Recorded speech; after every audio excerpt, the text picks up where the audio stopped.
ठीक है। अच्छा, तो हमें बताओ ब्रज क्या है?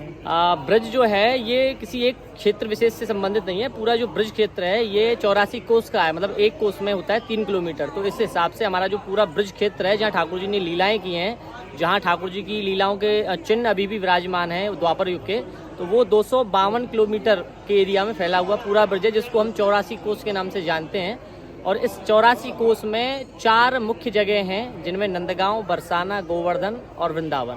ब्रज 84 कोस में 4 गांव निज धाम, वृंदावन और मधुपुरी, बरसानो, नंदगांव। तो 4 स्थानों की यहाँ प्रमुखता है। अगर कोई व्यक्ति 4 इन स्थानों के दर्शन करता है तो ऐसी मान्यता है, ऐसी एक धारणा है कि पूरे ब्रज के दर्शन का फल उसको प्राप्त होता है।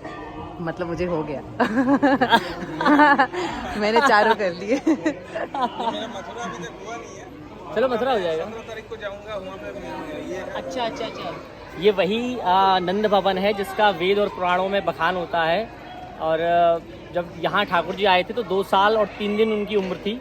ठाकुर जी का जो जन्म हुआ है वो हुआ है मथुरा कंस की जेल में, और रात को ही उनको पहुँचाया है वसुदेव जी ने गोकुल में। जब कंस को पता लगा कि मेरा मारने वाला गोकुल में रह रहा है, और उसने फिर अपने राक्षस वगैरह वहाँ भेजे, तृणावर्त है, कागासुर, अगासुर, बकासुर, पूतना भी वहाँ भेजिए, लेकिन ठाकुर जी का वो कुछ भी नहीं कर पाए। लेकिन नंद बाबा जो थे उनके आने से थोड़े चिंतित हो गए, तो नंद बाबा को गोकुल छोड़ना पड़ा।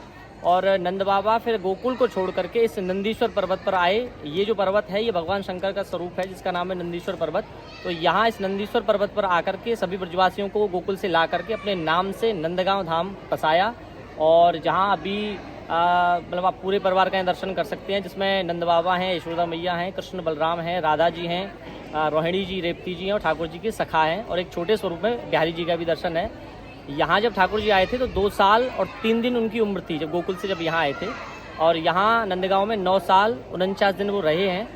जितनी भी लीलाएं ब्रज में की हैं ठाकुर जी ने, वो नंदगांव में रहकर ही और नंदगांव से जाकर ही की हैं। कि सुबह गाय चराने के बहाने से जाते थे यशोदा मैया और नंद बाबा से आज्ञा लेकर, लेकिन बहाना तो था गाय चराने का, लेकिन उनका जो उद्देश्य था वो कोई ना कोई लीला करना था। चाहे वो चीरहरण लीला है या कालिया नाग को नाथा है, तो वो सभी लीलाएं नंदगांव से जाकर ही की हैं। तो ये वही नंदीश्वर पर्वत पर विराजमान भगवान ठाकुर जी का, भगवान कृष्ण का पूरे परिवार का दर्शन है, जिसको आप नंद भवन भी बोल सकते हैं, नंद बाबा मंदिर भी बोल सकते हैं। ये है। रटा हुआ है क्या? रटा हुआ नहीं है यार ये। इतने अच्छे से सब कुछ बताया। और ये मंदिर है नंदगांव का। लोकल पब्लिक नहीं होने से जानकारी। लाइट्स क्यों बंद कर दिए यार? लाइट्स वैसे चली गई है, ये तो वैसे चल रही है जनरेटर से। तो ये है मंदिर नंदगांव आपका का।